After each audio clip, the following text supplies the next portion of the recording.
Morning student. Last class में हमने chapter 2 start कर लिया था, उसमें विद्युत फ्लक्स पढ़ लिया। विद्युत फ्लक्स के साथ हमने सेक्टर 1 सर्विस भी डिस्कस कर लिया। उसके बाद हमने उससे रिलेटेड इस प्रॉब्लम भी सॉल्व कर ली थी और आज हम पढ़ने वाले थे सतत आवेश वितरण। हम क्या पढ़ने वाले थे बेटा? सतत आवेश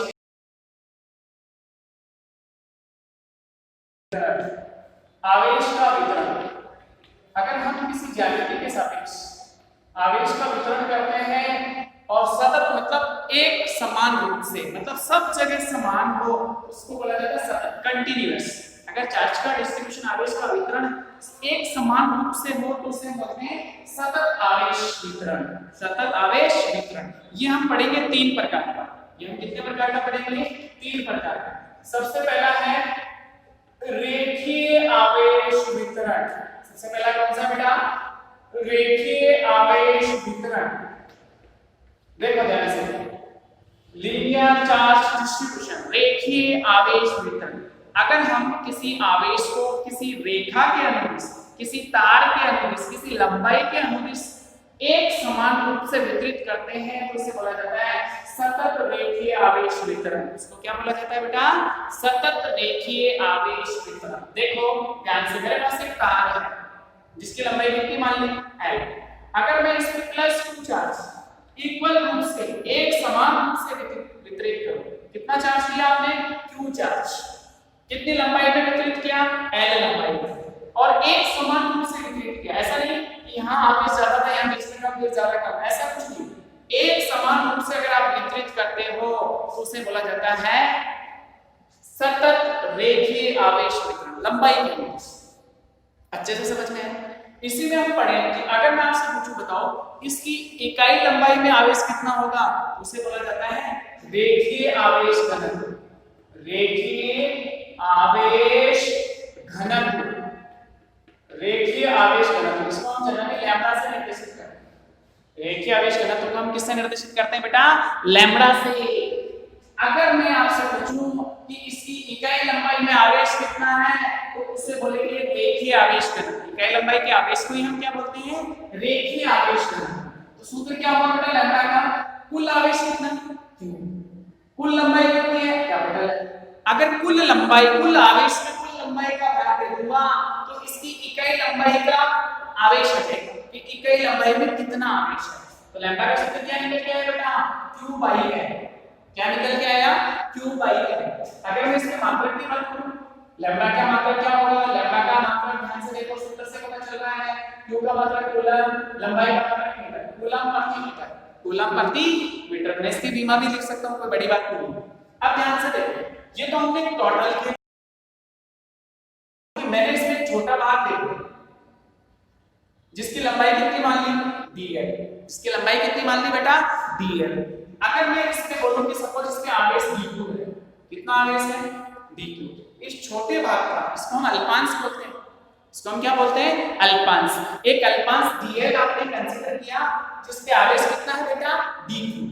अगर मैं इस dl लंबाई के अल्पांश पे dq आवेश की बात करूं और इसके लिए लैम्बडा की बात करूं, केवल इस भाग के लैम्बडा की बात करूं, तो इसमें भी वही केस होगा कि इसकी इकाई लंबाई में कितना आवेश है, तो इसकी टोटल लंबाई dl, इसमें टोटल आवेश dq। उसको क्या लिखा जाएगा बेटा? dq/dl। इसको क्या लिखा जाएगा बेटा? dq/dq। यही तो लिखा जाएगा। भाई टोटल आवेश dq है और टोटल लंबाई dl है, तो टोटल आवेश में टोटल लंबाई का भाग देगा, क्या आ गया आपके पास? लैम्बडा। अगर मैं यहां पे केवल dq की बात करूं तो क्या होगा? Lambda dl। dq की बात करूं तो उसको क्या लिखा जाएगा? Lambda dl। क्या यही लिखा जाएगा बेटा? बिल्कुल यही लिखा जाएगा। अगर मैं इसको लैम्बडा के रूप में लिखूं dq तो ये लिखा जाएगा। अब देखो इसमें एक और चीज पढ़ते हैं हम साथ में, हालांकि वो टॉपिक अलग कर रखा है कि सतत आवेश वितरण के कारण विद्युत क्षेत्र। हम अलग-अलग जो पढ़ेंगे वितरण, उसमें साथ के साथ ही हम विद्युत क्षेत्र भी सीखेंगे। जैसे मैं इसी क्वेश्चन में ध्यान से पूछूं कि आपसे बोला गया कि इस आप एलिमेंट इस अल्पांश से r दूरी पर स्थित, r दूरी पर स्थित बिंदु P पर विद्युत क्षेत्र ज्ञात करें। बिंदु P पर क्या ज्ञात करना है आपको? बिंदु P पर विद्युत क्षेत्र या विद्युत क्षेत्र की तीव्रता आपको ज्ञात करनी है। कितनी दूरी पे है? r दूरी पे। बिंदु आवेश के कारण विद्युत क्षेत्र Q/r² होता है फॉर्मूला, वही होगा। अगर मैं बिंदु P में विद्युत क्षेत्र की बात करूं सदिश रूप लिखूं तो D, क्योंकि हम छोटे अल्पांश के कारण लिख रहे हैं इसलिए D ही लिखेंगे, मान भी छोटा ही होगा। फिर अगर हमें टोटल के लिए निकालना होगा तो हम समाकलन कर सकते हैं, ऐसे छोटे-छोटे इसमें अल्पांश लेके सबके कारण याद कर लो और फिर सबका सदिश जोड़ कर लो, बात एक ही। तो अब देखो ध्यान से बिंदु P पर विद्युत क्षेत्र जो होगा उसको हम लिखेंगे dV सदिश। क्या होगा इसका फॉर्मूला K। आवेश कितना आपका यहां पे, किस आवेश के कारण निकाल रहे हो विद्युत क्षेत्र की तीव्रता dq के कारण, तो कितना लेना होगा dq। बीच की दूरी कितनी है बेटा r स्मॉल r स्क्वायर, सदिश रूप में लिखना है तो r क्या भी लिख दो। अब देखो ध्यान से dq की जगह मैं ये वैल्यू कर सकता हूं लैम्डा d, मैं इसको घनत्व के रूप में लिख सकता हूं, तो d सदिश बराबर फॉर्मूला क्या लिखेंगे लैम्डा d है upon r square into r है।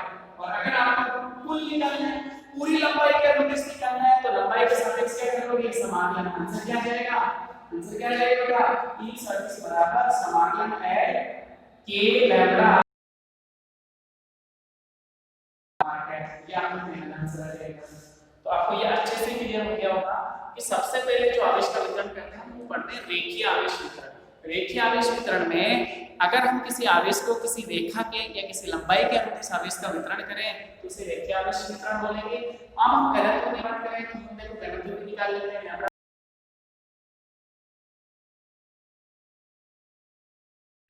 पहला प्रकार है रेखीय आवेश वितरण का, जो पहला प्रकार है वो रेखीय आवेश वितरण का। अब दूसरा पढ़ेंगे क्षेत्रीय या पृष्ठीय आवेश वितरण। अगर हम आवेश का वितरण किसी पृष्ठ के अनुदिश करें, आवेश का वितरण कैसे करें बेटा पृष्ठ के अनुदिश, उसको बोला जाएगा पृष्ठीय आवेश वितरण। उसको क्या बोला जाएगा बेटा पृष्ठीय आवेश वितरण, surface charge distribution, surface charge distribution, उसको बोला जाएगा पृष्ठीय आवेश वितरण। अब ध्यान से पृष्ठ कैसे भी मान लो, जैसे मान लो मेरे पास एक गोला है, क्या है बेटा गोला, जिसकी त्रिज्या कितनी मान ली r। अगर मैं सतत रूप से इसकी सतह पर प्लस q आवेश कितना दिया हुआ है प्लस q, सतह पर प्लस q आवेश वितरित करो, स्मॉल q आवेश सतह पर एक समान रूप से वितरित किया हुआ है, तो ये आवेश का वितरण कैसा हुआ बेटा पृष्ठीय आवेश वितरण। कैसा हुआ पृष्ठीय आवेश वितरण। अब हम इसमें एक चीज को पढ़ते हैं कि अगर मैं आपसे कहूं पृष्ठ आवेश घनत्व क्या होगा, पृष्ठीय आवेश घनत्व, पृष्ठीय आवेश घनत्व किसी के अंदर टॉपिक है छोटा सा घनत्व की बात करें, इसको हम सिग्मा से निर्देशित करेंगे, इसको हम किससे निर्देशित करते हैं सिग्मा से। इसका मीनिंग हुआ कि इसके एकांक क्षेत्रफल पर आवेश कितना है, तो हमें पता है इसके टोटल क्षेत्रफल में आवेश q है, तो इसके पूरे क्षेत्रफल का भाग मैं अगर q में देता हूं तो मुझे क्या मिलेगा सिग्मा बराबर स्मॉल q बटा कैपिटल S। कैपिटल S इसका क्या मिलेगा पृष्ठीय क्षेत्रफल जो मैं जानता हूं, सिग्मा बराबर कितना हुआ q बटा 4 pi capital R square, sigma बराबर q बटा 4 पाई कैपिटल R स्क्वायर। यही होगा क्या बिल्कुल यही होगा, क्योंकि गोले का पृष्ठीय क्षेत्रफल 4 पाई r स्क्वायर होता है। अगर आपसे इसकी यूनिट पूछे तो क्या लिखोगे कूलम प्रति मीटर स्क्वायर, क्षेत्रफल की यूनिट मीटर स्क्वायर होती है। चलो ये भी हो गया।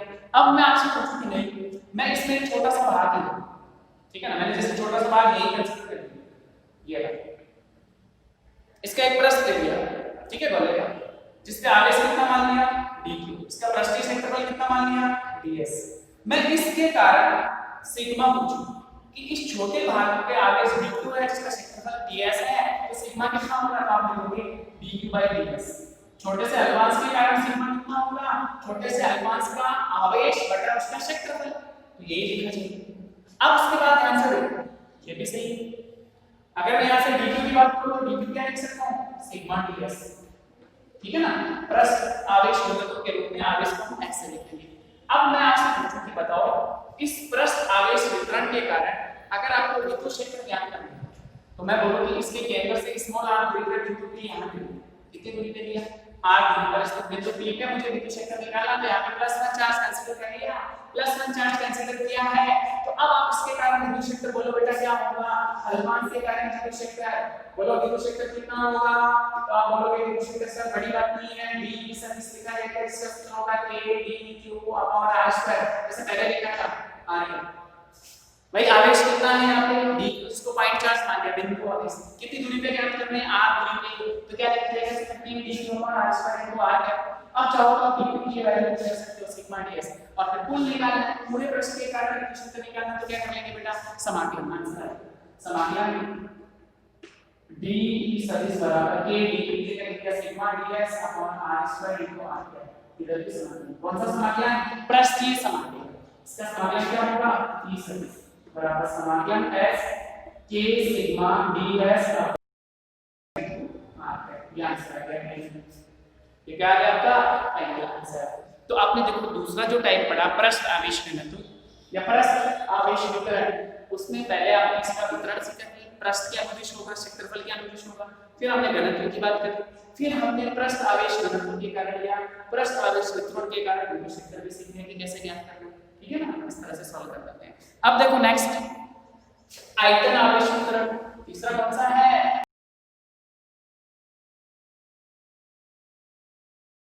आपको ये पता होना चाहिए कि आवेश का वितरण कैसे करना है।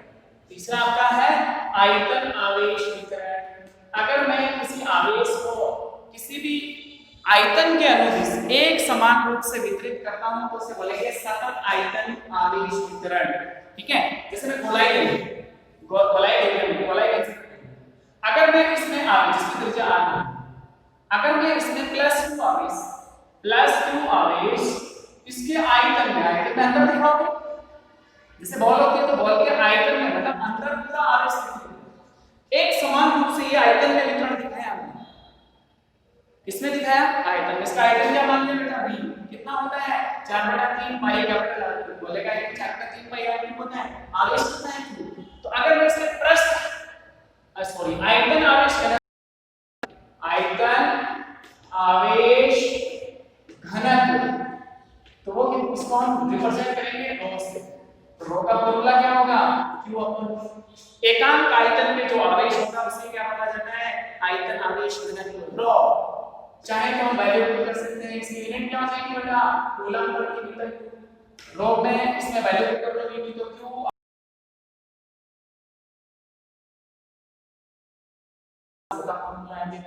अब जैसे आपने पिछले वाले उसके वितरण में किया था कि मैं इसमें छोटा भाग ले लूं, छोटा आयतन ले लिया ये वाला, इसमें सपोज आवेश आपने मान लिया d और इसका आयतन कितना मान लिया d, तो अगर मैं इसके लिए रो की बात करूं तो क्या लिखूंगा dq अपॉन dv। देखिए आयतन आवेश घनत्व कितना होगा रो बराबर dq अपॉन dv, रो बराबर dq अपॉन dv। अब आप देखो जैसे विद्युत क्षेत्र पहले इसके केंद्र O से स्मॉल r दूरी पर स्थित बिंदु P पर जहां पे +1 चार्ज है, अगर P पर मैं विद्युत क्षेत्र की तीव्रता की बात करूं बिंदु P पर विद्युत क्षेत्र पूछा गया आपसे तो क्या लिखोगे बेटा फॉर्मूला dV सदिश बराबर ABQ upon r² into r cap, यही फॉर्मूला होगा। हां बिल्कुल यही फॉर्मूला होगा, उसमें कौन सी बड़ी बात है। आप चाहो तो dV की वैल्यू यहां से रो dV पुट कर सकते हो आयतन आवेश घनत्व के रूप में, d कितना हो जाएगा बेटा dV बराबर a rho dV upon r² into r cap. अब अगर आपसे बोला जाए कि बताओ पूरे आयतन में करंट कितना होगा विद्युत क्षेत्र यहां पे, तो क्या करना होगा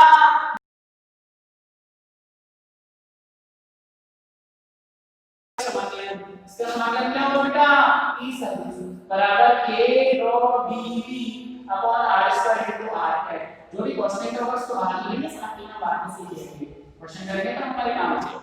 तो ये तीसरा टाइप था आयतन के अनुदिश वितरण आयतन आवेश वितरण, एकांक आयतन के आवेश को आयतन आवेश घनत्व और विद्युत क्षेत्र ज्ञात करने का तरीका तो वैसा ही है जो बाकी दो में किया है। क्या बेटा आवेश का वितरण तीन तरह से अच्छे से क्लियर हो गया। अगर ये आपको अच्छे से क्लियर हो गया तो आगे समस्या नहीं आने वाली है। अब हम एक न्यूमेरिकल डिस्कस कर लेते हैं, उसके बाद आगे क्लास में पढ़ेंगे। हाँ उसका देखो न्यूमेरिकल बहुत आसान, आपको एक वलय दी हुई रिंग और रिंग के ऊपर स्मॉल q आवेश सतत रूप से, आपके पास एक रिंग है ये जिसकी त्रिज्या कितनी है बेटा इसमें +2 आवेश सतत रूप से +2 आवेश सतत रूप से पूरी रिंग के ऊपर वितरित है। तो सबसे पहला काम, रिंग जो होती है वो एक तार को लेके से बनाया वर्किंग होती है, ठीक है, ऐसे कुछ होती है। आपको क्या करना है, इसका केंद्र वो है, इसकी एक्सिस इधर होगी, एक्स एक्सिस, यहाँ पे बिंदु बी है, एक्स बिंदु बी पे विद्युत क्षेत्र ज्ञात करना है।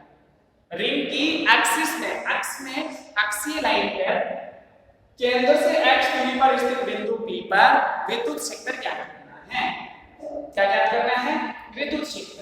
अब ध्यान से देखो, सबसे पहला काम तो कि रिंग जो है, वलय जो है, इसमें आवेश का वितरण कैसा होगा बेटा? रेखीय। अगर मैं इसके लैम्डा की बात करूं तो क्या लिखूंगा? Q/2πr। पूरी इसकी परिधि में वितरण है 2πr। कुल आवेश कितना है? Q। तो इसकी एकांक लंबाई पे आवेश कितना हो गया? Lambda Q/2πr। इसमें कोई समस्या नहीं है, ये आपको समीकरण संख्या 1 याद रखनी है। अब क्या करना है? अब इसमें हम छोटे-छोटे अवयव लेंगे, छोटे-छोटे एलिमेंट लेंगे और सबकी वजह से विद्युत क्षेत्र ज्ञात करके और उनका सदिश जोड़, वो तो बहुत बड़ा हो जाएगा। हम इसमें दो छोटे-छोटे अवयव लेंगे, एक ऊपर ले लिए, एक नीचे ले लिए। इसकी लंबाई भी dl मान लीजिए, इसकी लंबाई भी dl मान लीजिए। यहाँ पे भी आवेश dq मान लिया और यहाँ पे भी आवेश dq मान लिया। इसको अल्पांश 1 बोल दिया, इसको अल्पांश 2 बोल दिया। इस अल्पांश के कारण विद्युत क्षेत्र ज्ञात करना है इस बिंदु पर, तो ये बीच की दूरी भी हमें पता होनी चाहिए। ध्यान से देखो, आपके पास दो त्रिभुज बने, ये भी r, ये भी r, ये x दोनों के लिए कॉमन, ये 90 डिग्री, ये 90 डिग्री, समान सम तो सारे कोण सारी दिशा में, ये थीटा तो ये थीटा, ये r तो ये भी। अब अगर मैं आपसे कुछ बताऊं अल्पांश वर्ग के कारण बिंदु P पर विद्युत क्षेत्र बोलो, तो आप लिखोगे इस दिशा में होगा प्लस P पर +1 चार्ज मान लेंगे, विद्युत क्षेत्र इस दिशा में होगा, क्या लिखूंगा मैं इसको? dP1 सदिश। इसी तरह से मैं dQ इस आवेश के कारण बिंदु P पर विद्युत क्षेत्र लिखूंगा, तो वो इस दिशा में अल्पांश 2 है, इसलिए मैंने इसको लिख दिया dV2 सदिश। कोई समस्या नहीं। अगर आपसे पूछा जाए तो dE1 सदिश का dE2 सदिश के परिमाण बोलो, तो dE1 सदिश का परिमाण इस आवेश के कारण बिंदु P पर विद्युत क्षेत्र कितना होगा? आप लिखोगे k dQ/r², k dQ/r²। इसी तरह से आपको बोला जाए dE2 सदिश का परिमाण बोलो तो क्या लिखा जाएगा? k dQ/r²। ये भी वही हो इस दिशा में। ऐसे बहुत सारे छोटे-छोटे अवयव लेके हम विद्युत क्षेत्र निकाल सकते हैं, सबका सदिश जोड़ कर सकते हैं, बट प्रोसेस बड़ा हो जाएगा तो हम क्या करेंगे? हम देखोगे ध्यान बन सकते, समाकलन बड़ा होगा। पहले हम दोनों के घटक लेंगे, इसके दो घटक, एक इस दिशा में होगा और दूसरा नीचे की तरफ होगा। अगर ये कोण थीटा है तो ये वाला कोण भी थीटा होगा। ऐसे इसके दो घटक, एक इस दिशा में होगा और दूसरा किधर होगा बेटा? इधर की। ये कोण थीटा है, ये भी थीटा, से इस साइड में कोण हो गए। हम आज कुछ d1 के दो घटक थीटा के दिशा में कितना होगा? तो आप लिखोगे dE1 cos थीटा। अगर आपसे इस दिशा में पूछा जाए तो क्या लिखोगे? dE1 sin theta. ऐसे dE2 के दो घटक इस दिशा में कितना होगा बेटा? थीटा के साथ वाला dV2 cos थीटा, और इस वाला घटक क्या होगा? dV2 sin theta. आपको पता है dV2 और dE1 का परिमाण समान है और इन दोनों की दिशा विपरीत है। sin थीटा इसके साथ भी गुणा, इसके साथ भी गुणा, दिशा विपरीत, दोनों के परिमाण समान है, एक दूसरे को क्या कर देंगे? कैंसिल आउट, और इधर वाले क्या हो जाएंगे? जुड़ जाएंगे एक ही दिशा। तो ये तो हमने केवल दो अवयवों की वजह से ज्ञात किया, ऐसे से बहुत सारे अवयव। अगर मुझे परिणाम पूरी रिंग की वजह से निकालना होगा तो क्या करूंगा? मैं एक को ले लेता हूं, उसका समाकलन कर लेता हूं, उसकी परिधि के अनुसार टोटल आंसर आ जाएगा। ठीक है, तो वही करना है। परिणामी विद्युत क्षेत्र, अगर मैं परिणामी विद्युत क्षेत्र की बात करूं, परिणामी विद्युत क्षेत्र dE1 cos थीटा, समाकलन dE1 cos थीटा। इस बिंदु से cos थीटा का मान बता देता हूं। cos थीटा बोलो आधार बटा करण, आधार x, करण कितना? स्मॉल x बटा स्मॉल एक चीज याद रखना, dE1 का मान लेगा तो E बराबर समाकलन k dQ बटा r। ध्यान से देखो, E बराबर k कॉन्स्टेंट बाहर ले, r स्क्वायर को r क्यूब बाहर ले, x भी बाहर ले लिया, समाकलन dq की जगह पे यहां से कुछ ने लिखा होगा आपने। एक चीज और लिखो, लैम्डा बराबर dq/dl। अगर मैं इस अवयव की बात करूं, आवेश dq, लंबाई dl, तो लैम्डा कितना? dq/dl, तो dq कितना हो गया? Lambda dl। Lambda DL, lambda की कांस्टेंट समाकलन से बाहर, समाकलन किसके सापेक्ष, कहां ले रहे हैं हम परिधि पर, minimum 0 maximum 2 pi capital R. इसको सॉल्व करने का आंसर कितना आएगा, 2 पाई आएगा। ये बराबर क्या आंसर आएगा, a lambda x upon r cube into 2 pi capital R. चाहे तो स्मॉल r की वैल्यू यहां से पाइथागोरस से सॉल्व कर सकते हैं, under root x square plus capital R square. E का फॉर्मूला आ गया k lambda x upon r square plus x square की पावर 3/2 इनटू 2 पाई आर। ठीक है ना, इस तरह से हमारा एक्सिस में p का मान आ जाएगा। अगर हम इसको आगे और हल करना चाहिए, कंडीशन लगा देंगे x का मान r से बड़ा है तो इस r को हम क्या मान लेंगे, 0। इस r को हम क्या मान लेंगे, 0। e बराबर सूत्र आ जाएगा आपके पास a लैम्बडा की जगह हम चाहे तो सूत्र लिख सकते हैं q अपॉन 2 पाई r इनटू x अपॉन ये 0 x स्क्वायर कराते हैं 2 पाई r से 2 पाई r कैंसिल, p का मतलब आ गया 1 x कैंसिल हो गया, aq अपॉन x स्क्वायर। इसका फॉर्मूला क्या आ गया, aq अपॉन x स्क्वायर। इस तरह से